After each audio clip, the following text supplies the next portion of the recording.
for the daughter's body, the father decided to lock her up and enjoy her slowly. Very soon he came up with an idea. First he sent his wife away on purpose. Then he pretended to ask his daughter to help carry something. The rebellious daughter surprisingly agreed this time. But when they got to the basement, Amy discovered there was a hidden door behind the bookshelf. She found it hard to believe, but since it was her father, she didn't think much of it. It was this natural trust that dragged her into an endless abyss. Before Amy could react, the father quickly walked out and locked the secret room door. Seeing herself locked inside, Amy screamed desperately, but the specially modified steel door was too thick. No sound could be heard from outside. She was terrified and at a loss. She thought her father was just trying to punish her, at most lock her up for a few days. But when she opened the box, he asked her to move, and saw it was full of her personal items. She finally realized it was all part of his plan. A wave of fear surged through her heart. After screaming at the top of her lungs, she tried to unlock the door, but the father clearly wouldn't give her any chance to escape. Even worse, if the wrong password was entered 3 times, the room would automatically lose power. Even the ventilation fan would stop working. Then she found a flashlight and screamed into the air vent with all her strength.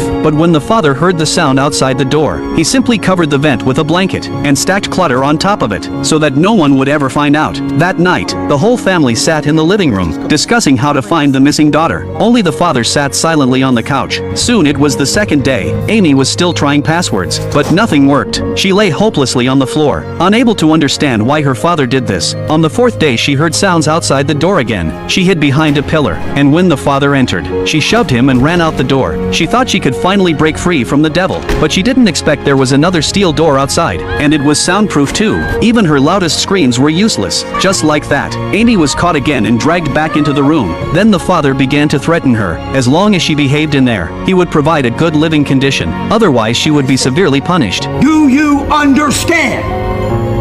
And so, the father did unspeakable things to his daughter. This film is based on a true story. It's truly moral collapse. Amy, who had been violated, curled up in the corner crying in despair. From that moment on, her life no longer had a father in it. And when facing Amy's boyfriend, the father claimed she ran away with some thug a few days ago, told him to forget about her, and never look for her again. The innocent boy thought he'd been betrayed, and left with a face full of disappointment. During the 21 days of captivity, the father brought some supplies. He even pulled out a cake from a bag, and gave Amy a long dress. The helpless Amy had no choice but to put it on. The father said today he was going to make up her 18th birthday celebration, then asked Amy what she wanted. Of course what Amy really wanted was freedom, but the father said that was impossible. She could only earn material rewards, but only if she worked hard for them. Amy tried to awaken his conscience, but didn't know his mind was already twisted. He didn't allow Amy to call him dad. Instead he made her call him darling like a lover. Amy had no choice but to obey. After hearing that he told her to come over, as expected, Amy was violated by the beast once again. It was now